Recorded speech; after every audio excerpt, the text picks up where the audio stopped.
rotated off, and now she's rotated back on. She also made a very generous donation to Western Visions of $2,500 that took us to 139% of our profit goal. This left us with a 38.7% profit margin, so for people who are numbers geeks, that's actually really good. And that is a combination of some great sales, but also Stephanie and I really trying to manage our costs and use our resources most wisely. So that's our plein air wrap up. Any questions on plein air that we can answer before we move on? Michelle, it seemed as if there were fewer artists on the trail during the festival. Was that accurate or no? They were all on site. No, they were all on site. They may have been, I felt this year that they were grouped a little more together. So one of the instructions that we asked for help with was, as you know, Jane has the little plants and trees project going on in some of the areas, Julie, where artists used to hide out. Oh, yeah. Right? And so we asked them to please not do that. We wanted to give our little babies a chance to make it to next year. So that may have been what you were experiencing. We did have some artists in the parking lot. John Potter, for example, joined us this year, and he was posted up right next to his truck. So, Well, that's because Because the wind. Yeah. and also, yes. So, And there was only one artist on the South Trail, so everyone was clustered in the North Trail this year. Yep. So, like, so yeah. Anyway, so any other questions about How this are year's you plein air? avoiding next year the conflict with downtown? Well, Wait, some are you moving communication. or are they moving? Well, some communication I think is a good starting point, and I you know, I don't want to be sour grapes about this, right? So I'm going to reach out and I'm going to say, hey, we noticed this was different this year.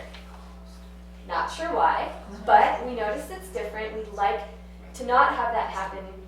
What are you thinking? And try to have a conversation about that. So, yeah.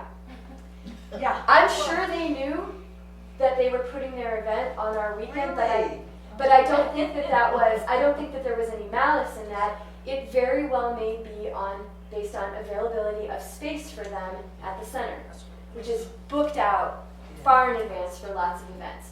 So I do think that with some communicating, we can avoid that.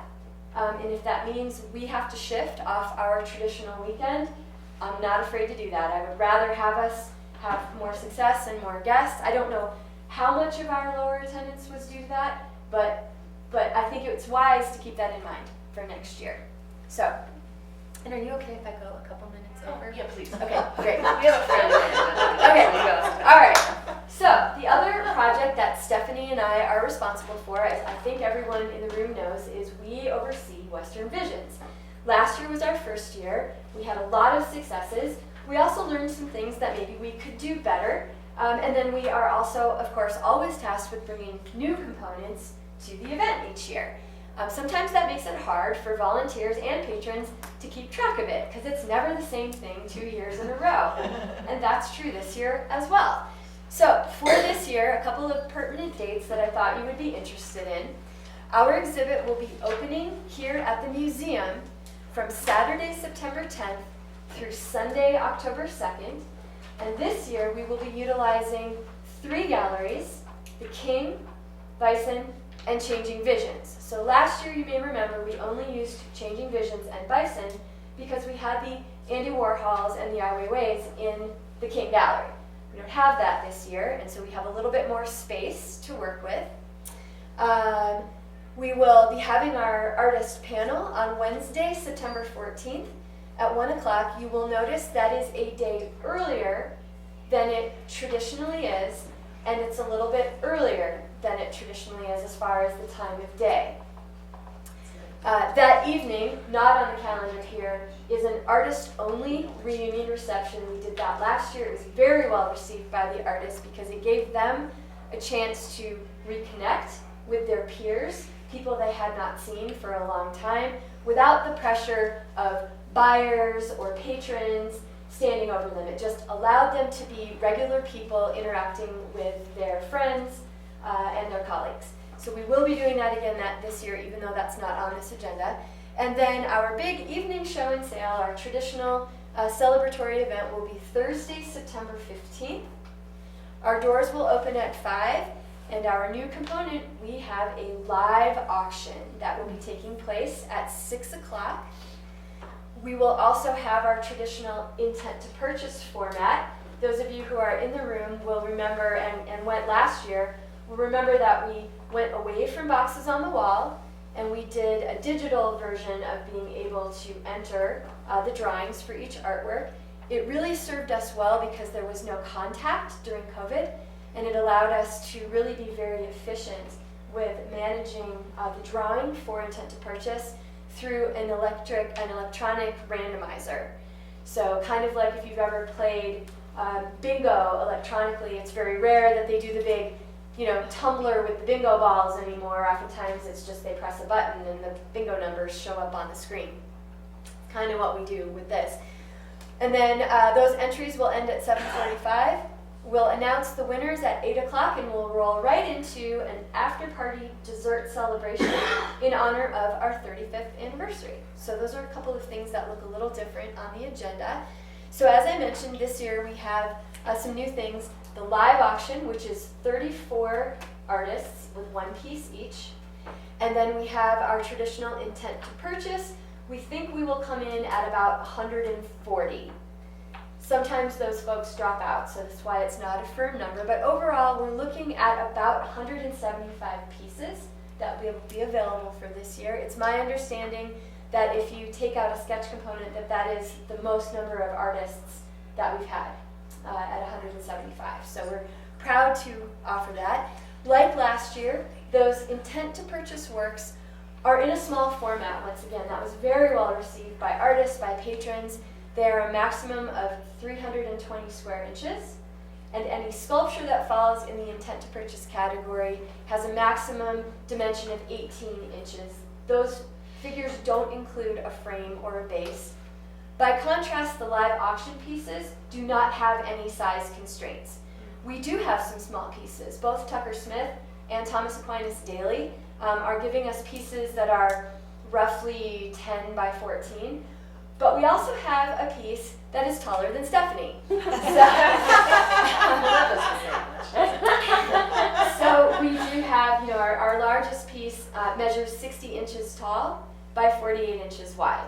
And that is by an indigenous female artist named D.G. House, who will be joining us for a live auction. So excited to see her. Yeah, we have some really great pieces, and all those live auction pieces will be displayed in the King Gallery. The intent to purchase pieces will be in Bison and Changing Visions to just sort of help you kind of start to build a mental picture of this. Also a change, traditionally we have not done any intent to purchase entries into the hats, if you will, until really the night of the event.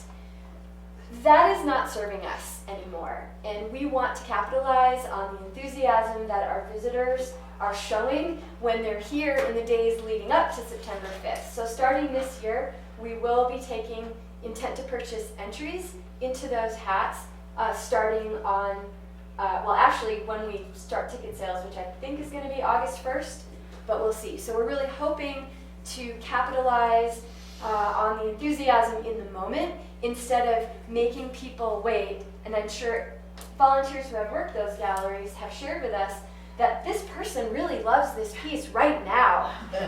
Right now. And then I don't like to say to them, well, great, come back on September 15th. That doesn't really work anymore. So we're trying to make this happen. And like last year, people will be able to participate in the intent to purchase here in person on the event night. They'll be able to join us online, not in a virtual sense, but they'll be able to pick their entries online. And we, of course, will take absentee proxy forms as well. So, also this year we are returning to having the Western Visions Help Desk actually in the galleries.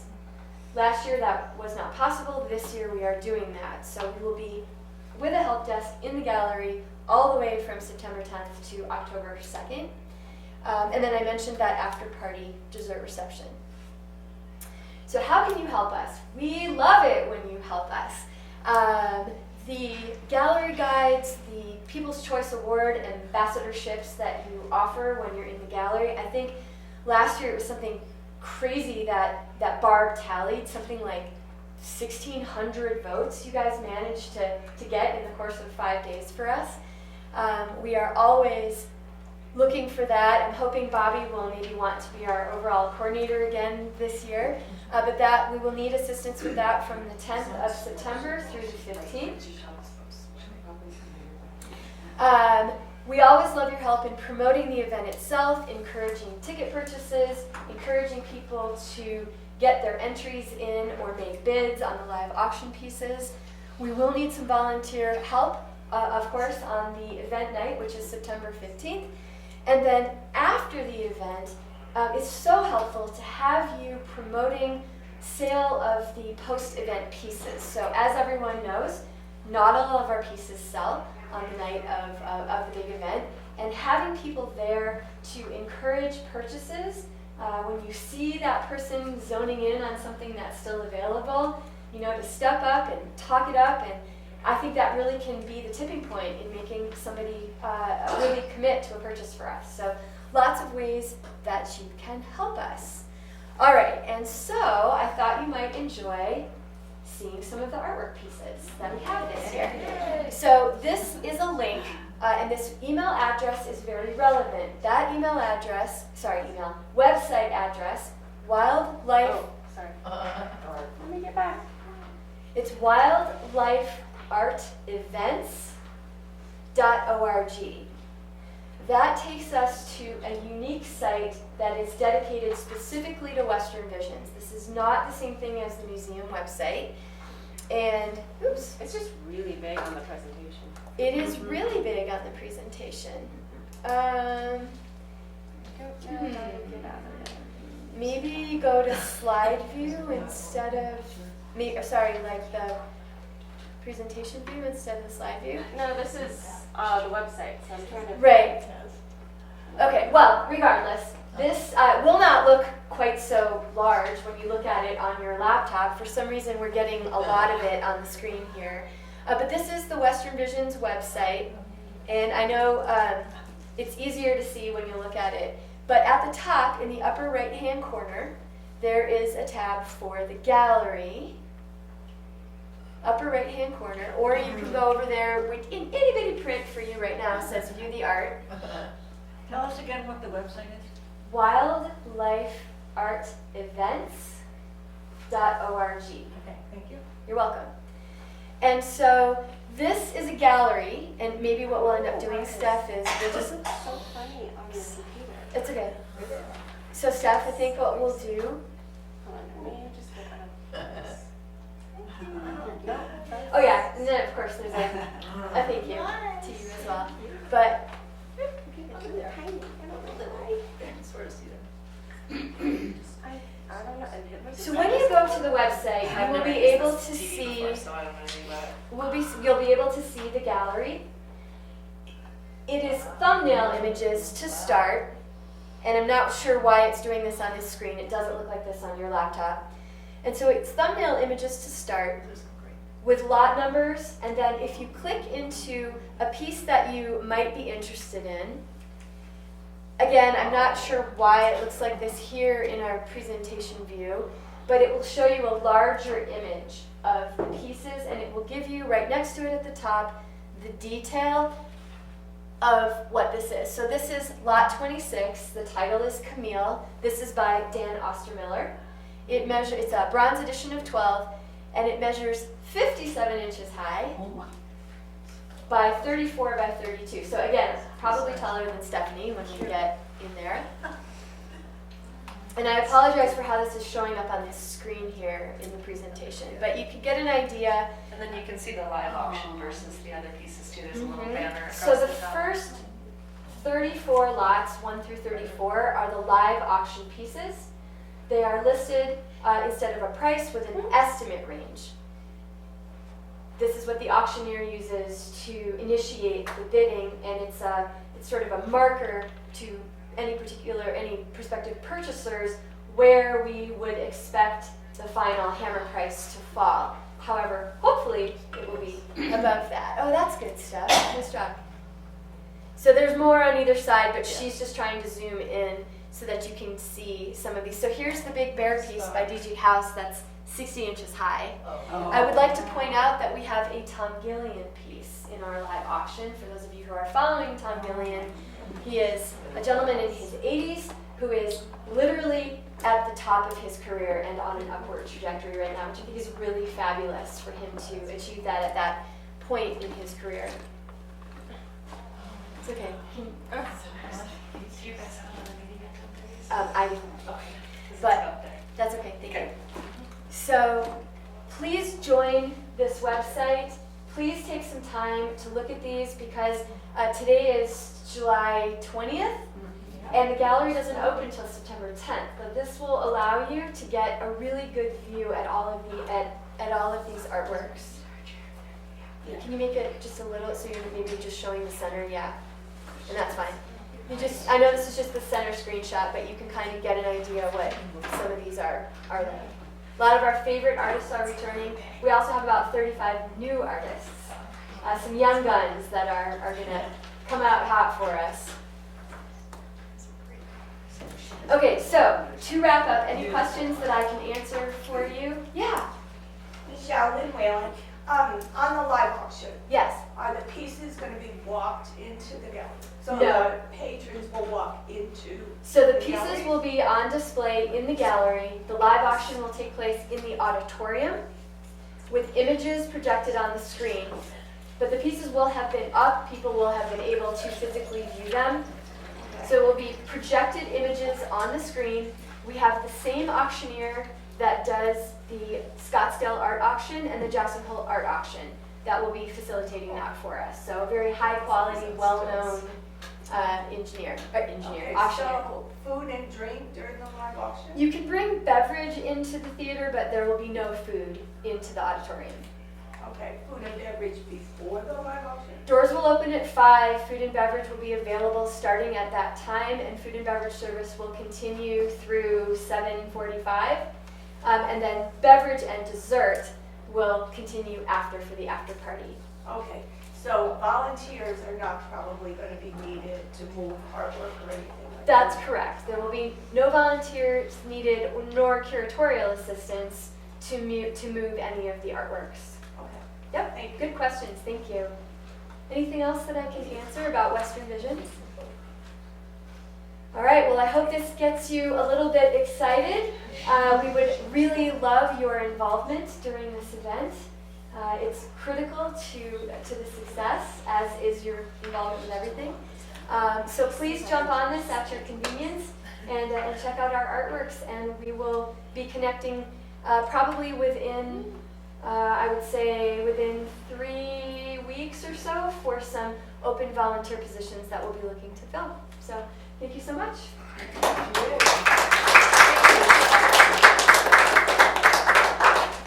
Okay, up next is Julia for some updates from education. Thanks, Rachel. I don't have quite as an exciting follow-up to that. First of all, I think there are some folks that I also have not met. So I'm Julia Spencer. I'm the Assistant Curator of Education. So I've been working with Jane and Rachel and Mel, who I'm going to introduce in just a moment, to do all of our education programs, so K-12 and adult. And first, it's been a great year. We're back up to pre-COVID levels of education programming, which is wonderful. So we have all the schools coming again, all the summer camps, and a bunch of workshops and adult programming as well. So that's been very exciting. I just want to throw out a thank you to all of you who have been helping and signing up for all of those programs. So we have a very wonderful crew of people who have been signing up to help out with our Fables, Feathers, and Fur program, our pre-K programming. And then I've also had some amazing folks who have been helping with school groups as well. So if that's something you're interested in doing, working with kiddos at any point, let Rachel or myself know, because I'm always looking for kind of a core of volunteers who feels like working with kids. So let me know if that's something you're interested in. In terms of a couple updates, so we had our first watercolor workshop 2 weeks ago, and some of you all were there. So Nancy and Jennifer participated in that watercolor workshop with local artist Shayna Stegman. So those watercolor workshops are sort of based around the Moran exhibit. So we went in, looked at some of the Moran watercolors, looked at some of his techniques, then Shayna did a wonderful presentation of some of her work and her style and her techniques, and then we went out on the sculpture trail and then got to paint for about an hour. So really lovely, lovely workshop. We had about 10 participants, and it seemed like most folks had a really nice time. And Shayna kind of went around and gave individualized instruction. We had a wide array of some people who are plein air artists in our community and some people who were first-time watercolor artists. So really fun to have that wide range of experience. We have 2 more of those coming up, one on July 23rd, so that's this Saturday, and that's with Fred Kingwill, so another local watercolor artist, and that is from 10 a.m. to 12 p.m. So they're 2 hours in the morning, and we meet in the classroom at 10 o'clock. And it's free. Yep, free participation. The next one is Saturday, August 6th, and that's with local artist Susan Marsh, also an author. So Susan Marsh has a big presence in our community in different ways in terms of her art. She's also a participating artist in our Above the Clouds exhibit. So we've been working with her a lot, which has been great. So please come to those if you're interested. Again, we provide all the materials, or you can bring your own. Very, hopefully easy to participate. Any questions about those? Great, wonderful.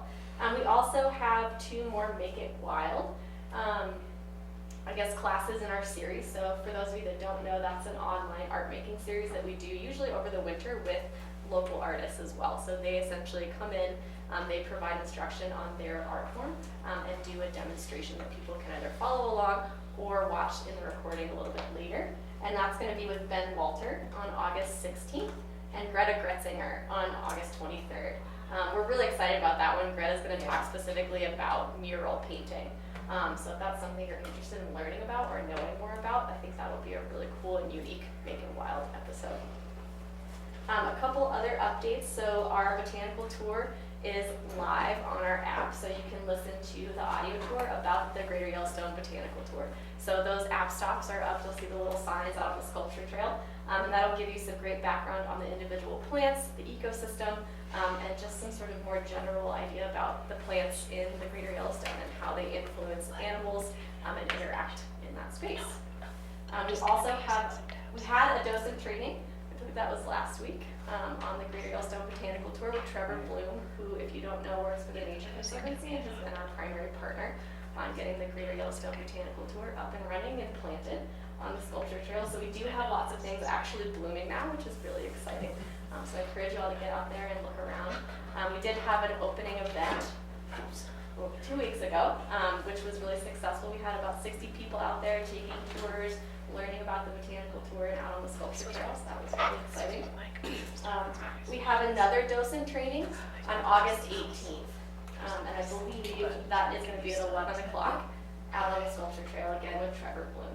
So if you're interested in that, yeah. So do we know if he's doing the same content again as a repeat or different content with Trevor on the 18th? I believe the idea was to do the same content so that people could have 2 options. If they couldn't make the first one, they can get to the second one. Okay. So if you came to the first one, you don't need to come to the second.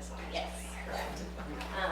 And I want to give a shout out to Mel, who, if you haven't met Mel Hawkins is our summer intern this year. Mel comes to us from Georgetown University. I got that right, Mel, right? I said a moment ago. Yes. Okay. Yeah. Georgetown, completing her master's in museum studies. So Mel has been working with me all summer on all of our education programs and really focusing on the Greater Yellowstone Botanical Tour.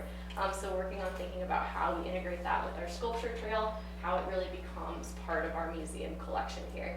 So if you have questions about what's out there or about the educational vision for the Greater Yellowstone Botanical Tour, Mel is a great person to come talk to. Please introduce yourself as well. Mel, anything else you want to share about yourself before I? Yeah, so over the summer I've been doing the Fables, Feathers, and Fur program, so I recognize some of you from that. That program is really fun. If there's still slots open, I encourage you to sign up. And yeah, it's a very nice way to spend your Friday morning at the museum. Awesome. Any questions about any educational program stuff? Thank you all. Thank you, Thank Julie.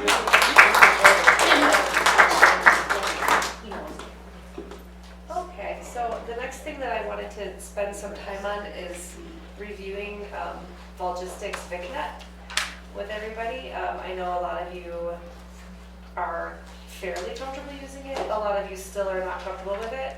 And then to kind of throw a wrench in things, VicNet has fairly recently changed the way it looks. And that might be throwing people off a little bit too. So I thought I would show this video that VicNet put together and just kind of, I'll pause it as we go along and clarify a few things. Some of the things in this video don't really apply to us, but I thought you might find it helpful to just see, because they'll show you on the screen, you know, they'll kind of click through things. And then I think that we should have some time today that I could answer a couple of individual questions if you guys have a specific question about how to do something in VicNet. So let's see, hopefully the volume is okay here. I don't know how the settings are right now. Oh, yeah. VicNet is an online portal that allows you to interact with your volunteer organization. Is that loud enough? Through this portal, you can receive news and messages from your volunteer organization, keep your personal information up to date, view and manage your schedule, review your service history, post your service hours, and opt in and opt out of text messaging. This video will provide you with a brief overview of the VicNet portal and how to use it. Keep in mind though that each organization will configure VicNet in the way that works best for them. So your organization's portal may look a little different. You may not have access to all the options and features discussed here. If you have any questions about how you should be using VicNet, you should get in contact with the volunteer administrator at your organization.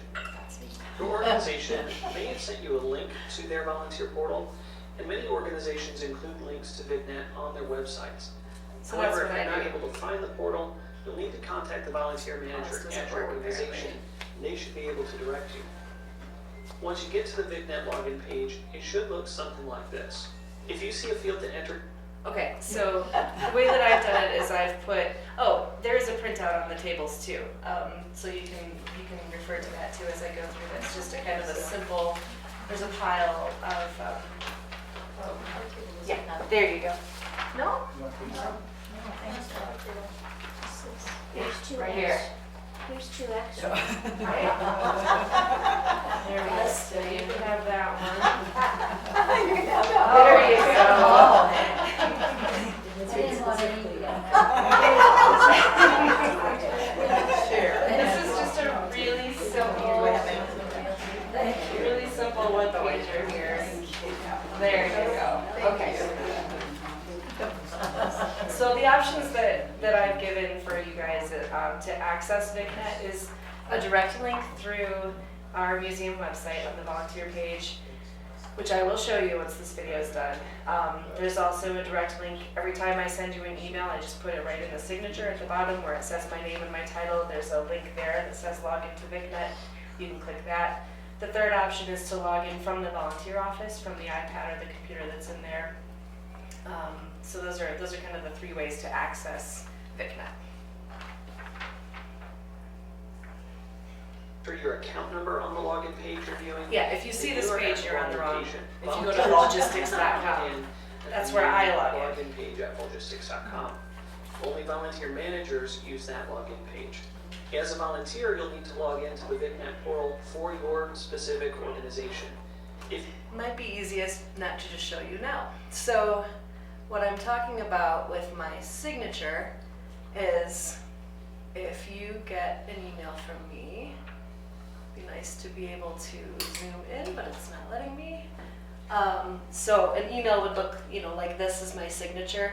In red, it'll say click here to access VicNet. You can just click here and it will pull up the login page where you'll enter your information from there. You can also, if you're more tech savvy or if you wanted me to, once you've clicked that link, we can save that URL like as a shortcut on your desktop, or like we can move the app around. And so I can help people do that if you would like. As far as the website goes, this is our homepage for the website. Up here at the top, you click support. And then over here for volunteers. Whoops. And then this button right here, log into VicNet. And I know that's kind of small, and that brings you to this login page right here with your email and your password. So we'll keep going with this video. This video is only about 10 minutes long.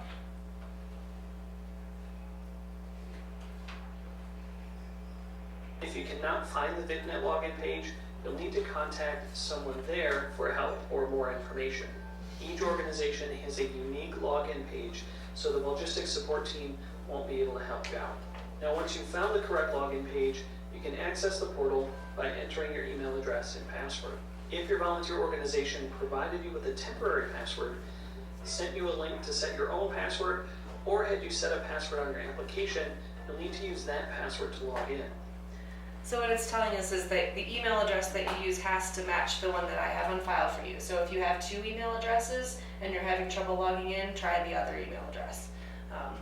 That has to match the one that I have entered for you. And the password, I've asked most volunteers to just leave it the same. That way I can just remind you what the password is. If you're uncomfortable all using the same password, we can change it, or you can change it too. But then I can't really help you log in. I just have to have you reset your password. So most volunteers use the password 1987, which is the year we were founded, 1987, and MWA in all capital letters. So you have to type in your entire email address, including the @ and everything, and then 1987 NIMLA.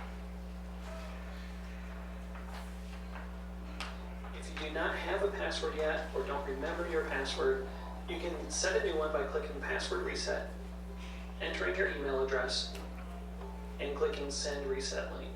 So long as the email address you enter matches the one on file for you, you'll receive an email with a link you can use to create a new password. In this section, we'll give an overview of the pages in VicNet. Each organization will be able to customize their portal, so you may not see all of the items that are described here.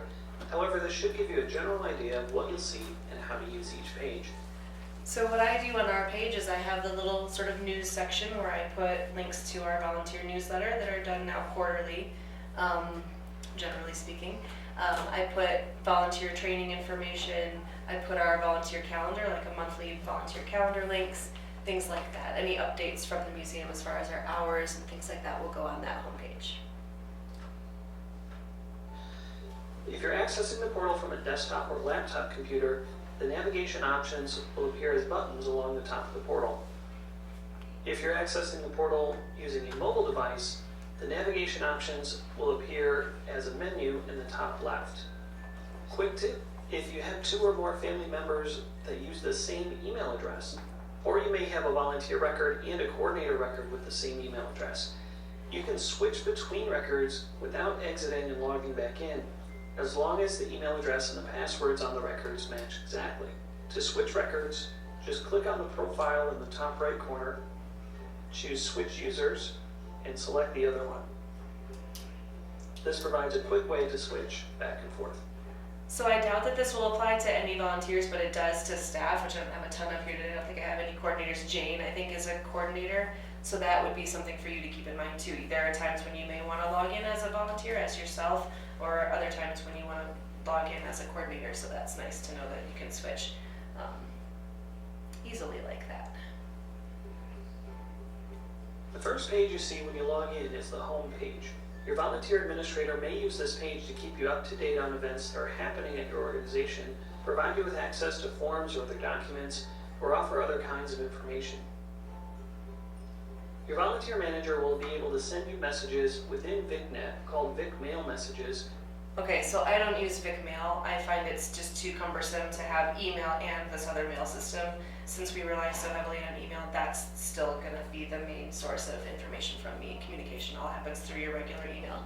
So you can basically disregard this mail page, and I think he only talks about it for a few seconds. If you have any unread VicMail messages, the mail button will show a pulsing icon next to it. On the mail page, you'll find a list of the VicMail messages that you've received from your volunteer manager. Unread messages will appear in bold, and you can view a message by clicking on it. The profile page allows you to review your personal information and update it as needed.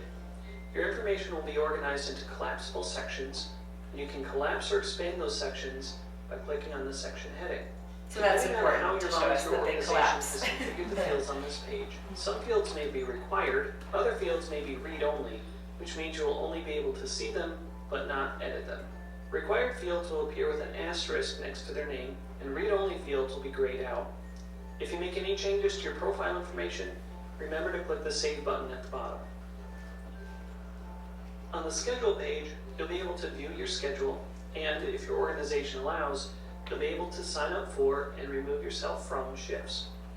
This page will look a little different depending on how your organization has decided to use the scheduling features. You may be able to view the schedule as a calendar, or you may just see a simple list of available shifts and shifts you've signed up for. We'll provide some examples of how these look and work here. Now, organizations most commonly utilize the calendar view of the schedule. This will show your scheduled shifts and indicate how many shifts are available for you to sign up for each day. You can see more details about a particular date's schedule by clicking on that date in the calendar. This will bring up the daily view for that specific date.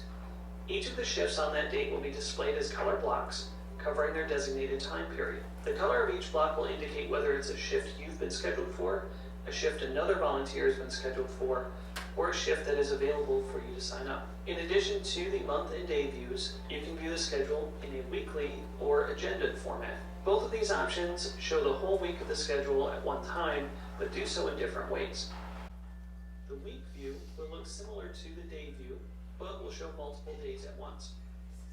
The agenda view, on the other hand, displays the week's schedule as a list. There's also a daily agenda view if you want to see just one day in that same list format. You can also navigate through different time periods in the schedule using the options that appear at the top left of the schedule page. The Today button will bring you to the current date.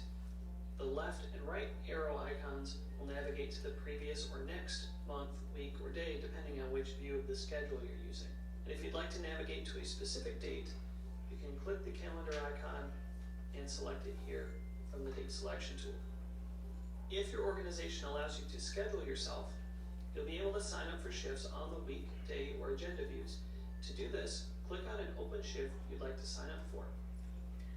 So I do allow you to schedule yourself for most assignments. There are some exceptions to that, and so I've kind of broken it down specific to what you're doing. I'm trying to think of one that you can't sign up for. Like if you're not a docent, if you haven't gone through the docent training, then you can't sign up. You can't sign yourself up for a docent tour. Yes. Where do you see who else has signed up for that same, sometimes you'll say 3 volunteers needed or something. Right. How can you see who else has signed up for that? Well, why don't we can take a look at that. Let's watch the video and then I'll pull up VicNet, how it looks for us since it's different colors, and I'll log in as me as a volunteer and I'll try to find that to answer that because I want to be seeing it as I describe it. Does that make sense? It should be fairly easy to see who's signed up for, but there may be a filter that you need to change if you're not able to see That's what it. this says, Rachel. It says Right. click on the funnel, which Right. is a filter, and Right. then you can see different views. Some of which might just be you, or it might be everybody who's signed up. Right. So I think that's where you're gonna see it. Yep, I Although think so it would be too. good to test that. It would be good to test it because sometimes with logistics, there's this whole back end stuff that has to happen too, and something might be off on my end under your account. There might be a setting, a box that's clicked or unclicked that I need to go in and allow you. I think I have to give you permission to be able to see who else is scheduled. And for everyone, that should be the setting automatically for me. That should be the default. But it could be that something's screwy if you're not able to see where other people are scheduled. So we can take a look at that. This will bring up a box with the details for the shift. You can add yourself to that shift by clicking the Schedule Me button and giving a confirmation. The same can also be done to remove yourself from a shift that you've been scheduled for. Just click the shift you'd like to be removed from to bring up the box with the shift details. Then click the Remove Me button and confirm. Quick tip, in the details box, you can learn more about an assignment by clicking on the Information button by the assignment's name. This will take you to the Opportunity Directory listing for the assignment. Depending on how the volunteer manager set up the listing in their account, the listing can show a description of the assignment, additional directions, contact information, and even a map to the location. In the list view, you'll be able to see your scheduled shifts and the shifts that are available. To sign up for shifts, just check the box next to each shift you'd like, and then click the Schedule button at the bottom of the page. If the checkbox next to a shift is disabled, this means that it conflicts with another shift you've selected or a shift you're already scheduled for. If your organization allows, you can remove yourself from a shift by clicking the Remove button to the right of the shift and confirming that you left it removed. In both the calendar and list views of the schedule, you can filter which shifts are visible using the Filter button. This button will look like a funnel. In the list view, the button will appear at the bottom right corner of the page. In the calendar view, it will appear at the top right of the page next to the drop-down you use to switch between views. With the filter options, you can choose to show just your own scheduled shifts, only shifts you can sign up for, only shifts for particular jobs, and more. Once you've selected your filter options, you can click Apply here, and the button will be highlighted and show Filter Applied, so you know that not all information is being displayed in the schedule. You can clear any filters you set by clicking this Filter Applied button and then choosing Reset. Any questions on that before we move it forward? Yeah, okay. I'm actually doing it, that's all. Well, we'll practice it, okay? Page, you can review the service you performed with your volunteer organization. This page will be broken up into 3 sections. The first section will list any service mandates that you've been assigned and your progress toward completing them. If you don't have any assigned mandates, this section will not appear. The second section will include general statistics about your service with the organization. By default, you'll see the date that you started, your fiscal year to date hours, and your total life hours. You may be able to expand this section to see additional statistics if your organization has decided to make that information available. The last section will show your service by calendar year. You'll see a row for each year you have recorded service with the organization and the total hours served in each. You can click on any row to expand that year and see a list of the individual instances of service you performed. You can use the print button at the top of this section to create a printable PDF copy of the page with the years expanded or collapsed just as they are now. You can also use the print button inside each year to get the information for just that year. Likewise, the export and export year buttons will give you the same information but create Excel files instead. If your organization allows you to post your own service hours, you'll do this from the timesheet page in VicNet. The post-service section of this page will include fields to indicate the date you served, the assignment you served in, the times or just the number of hours you served, other service measures related to your service, and whether this entry should apply to a service mandate. Once you've entered the relevant information for your service, click the Post button and confirm your entries to submit that information. You'll also see your 5 most recent service entries at the bottom of the page. The account page in VicNet lets you manage the password you use to access the volunteer portal and allows you to opt into receiving text messages and manage your texting preferences. Now, if your organization does not use text messaging in logistics, the message preferences section won't appear, so you need to use the link at the bottom of any bulk email message to manage your preferences. Now, if you do use this, So again, to me, that's related to the VicMail thing. I don't use that service. I'm not going to be texting. VicNet is an online portal And I that allows you messed to up and went back interact to with your the volunteer beginning. organization. Through this portal, with the years expanded or collapsed just as they are now. We're almost done with this. Okay. Likewise, the export and export year buttons, you'll do this from the timesheet page in VicNet. The post-service section of this page will include fields to indicate the date you served, the assignment you served in, the times or just the number of hours you served, other service measures related to your service, and whether this entry should apply to a service mandate. Once you've entered the relevant information for your service, click the Post button and confirm your entries to submit that information. You'll also see your 5 most recent service entries at the bottom of the page. The account page in VicNet lets you manage the password you use to access the volunteer portal and allows you to opt into receiving text messages and manage your texting preferences. Now, if your organization does not use text messaging in logistics, the message preferences section won't appear, so you need to use the link at the bottom of any bulk email message to manage your preferences. Now, if you do use this feature, you can opt in by completing the form and replying yes to the confirmation message to complete the process. If you're already opted in to receive text messages from your volunteer organization, you can use this page to manage your preferences or use the opt-out button to stop receiving messages that way. Okay, so that was pretty much it. So sorry about all that extra information there at the end that doesn't apply to us, but, so let me just play with this for a minute and, I'm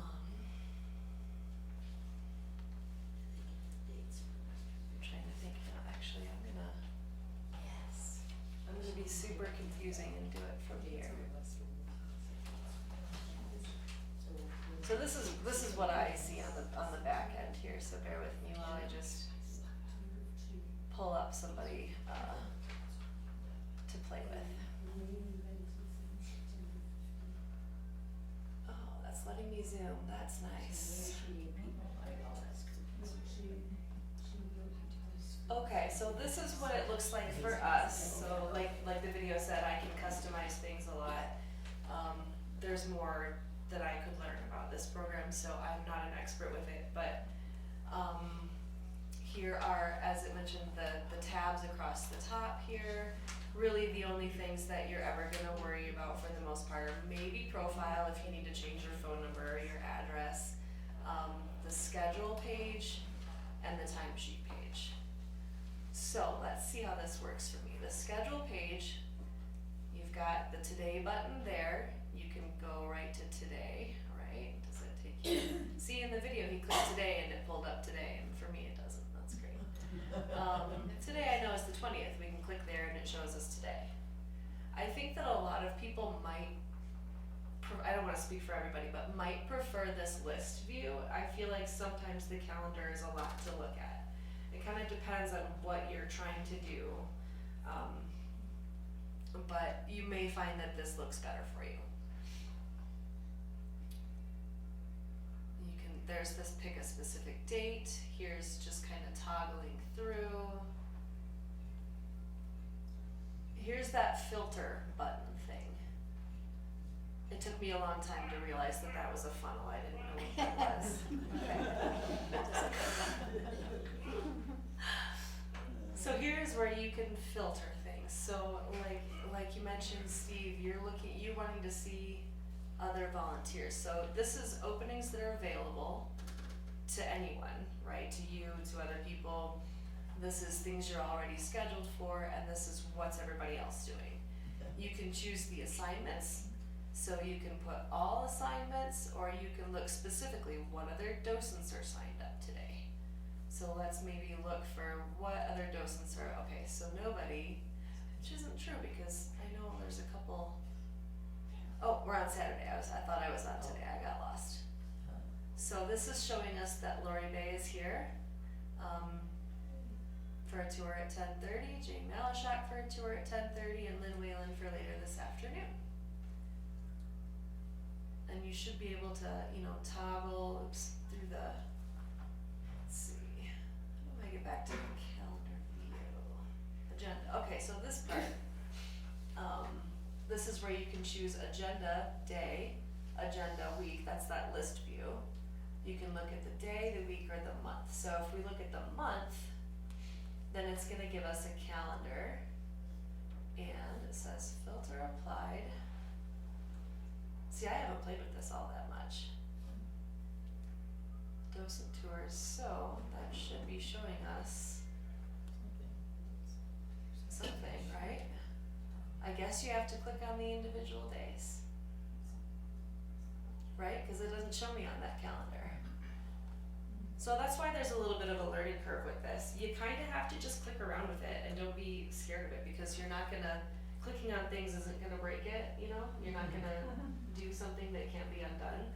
So definitely don't be afraid to play with these different views and really figure out, what's there.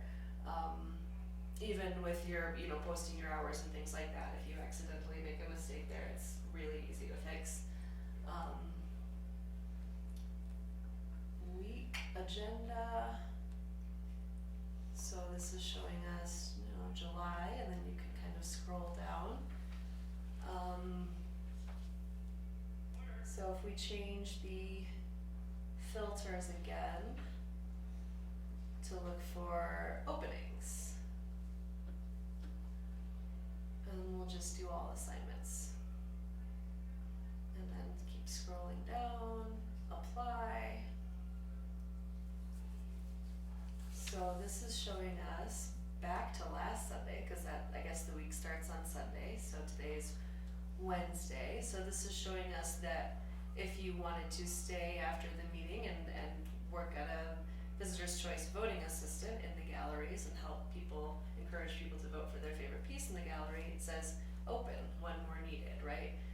So marketing, development, administration, things like that, those tend to be assignments that anyone can sign up for. And so all you do is click here. Let's see if this info works, because I have gone in and put in job descriptions, but like I said, I haven't played with this, so I don't know if that will work. So this particular assignment has no profile information. So some of them will, but not all of them. And so now, how do I get out of that? Profile, map, okay, that's good. How do I go back? Did it open a new page? Might have. It did.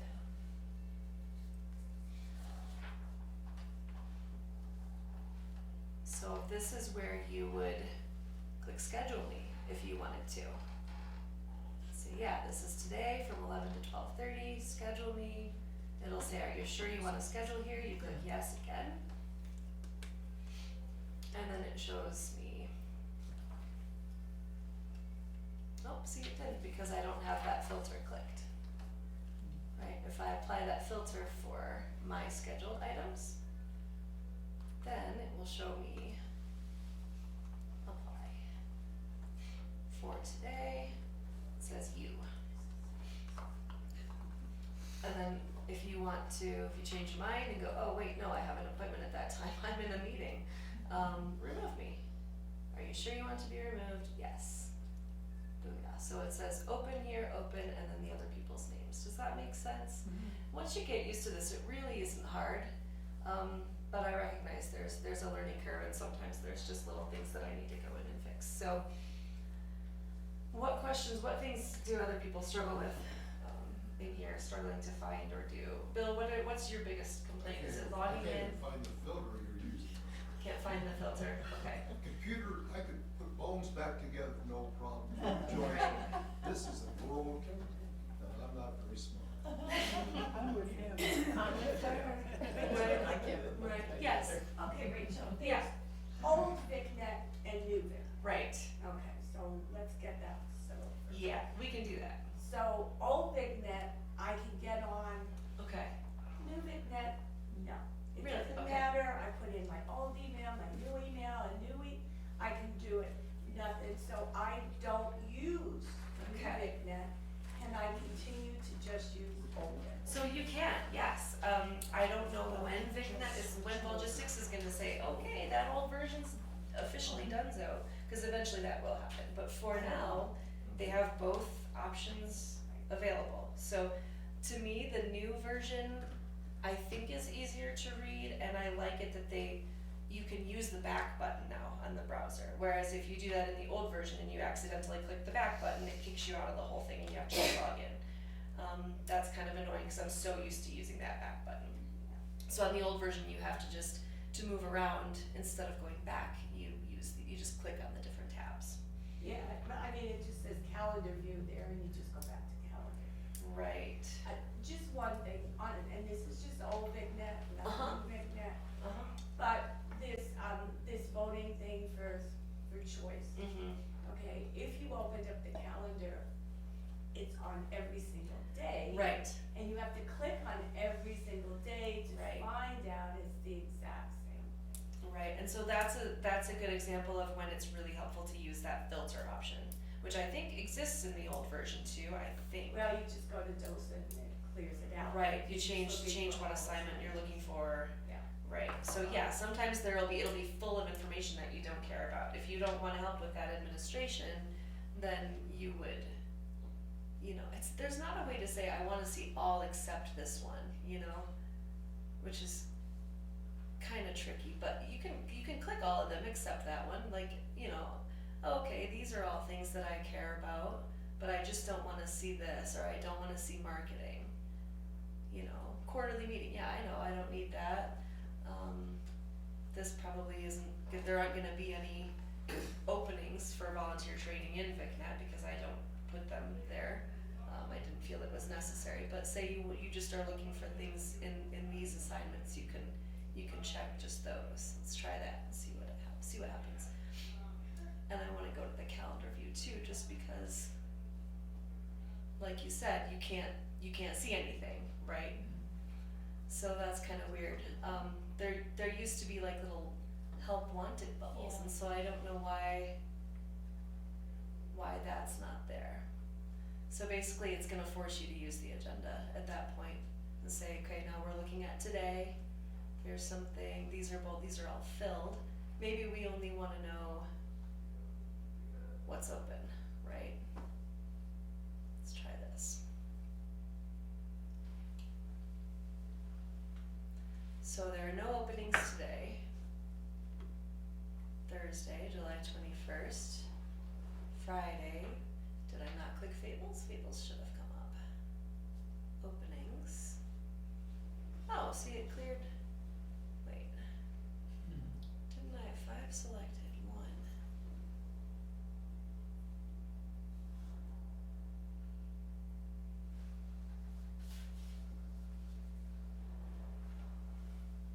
Weird.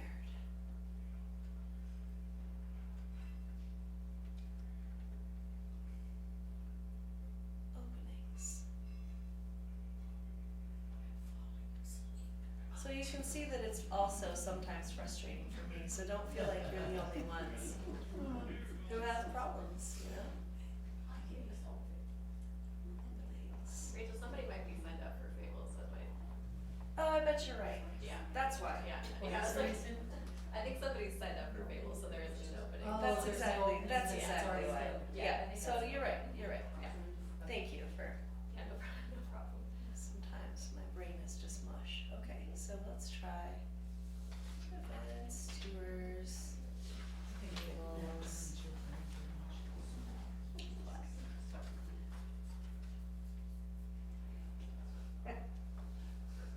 So, yeah, there's not a lot that fit those filters, so. But does that help? Does that make sense? What else? What else can I show you?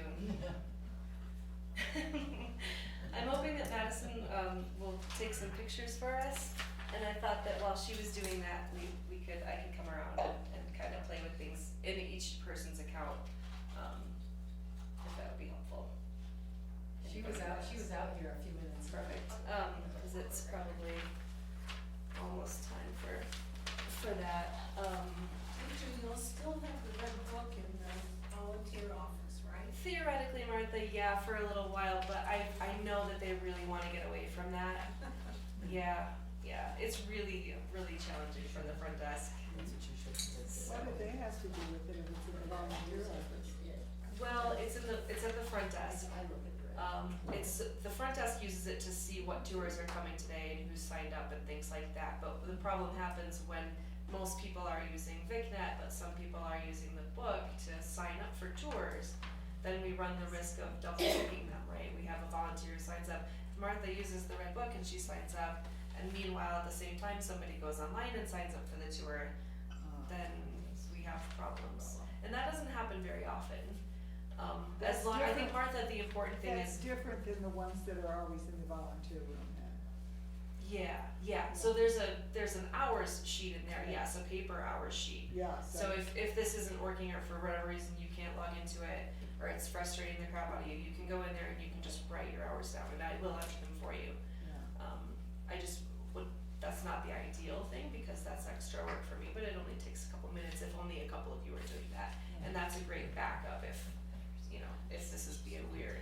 So my ideal situation would be that everybody is able to use this for the most part.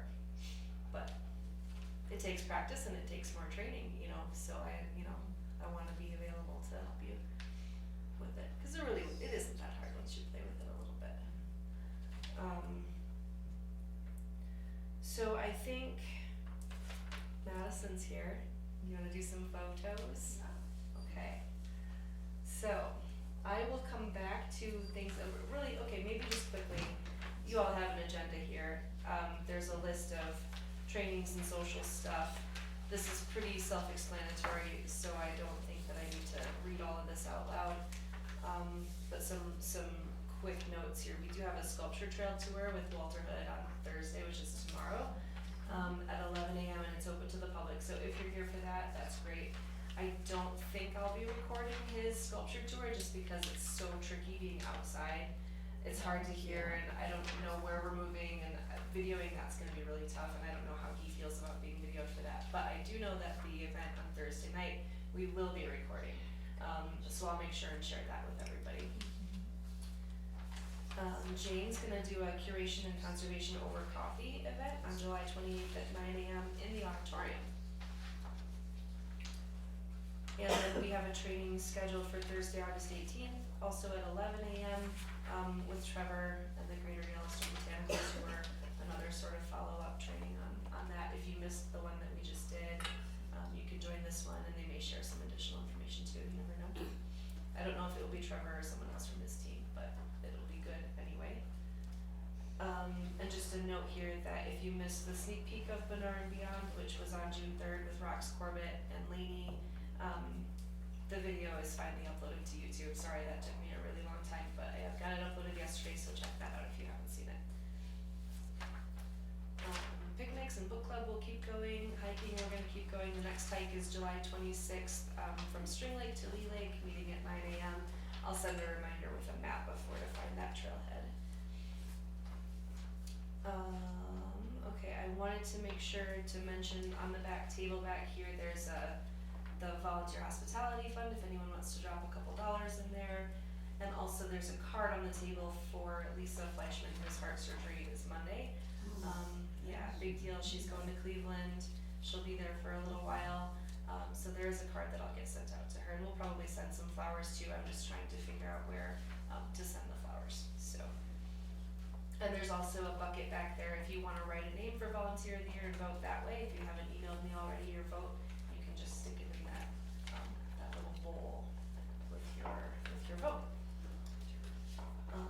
So in the interest of time, I think we will move to taking some photos of everybody. If you want a new headshot for the directory or if you need a nice new photo of you for anything, Madison takes really wonderful pictures.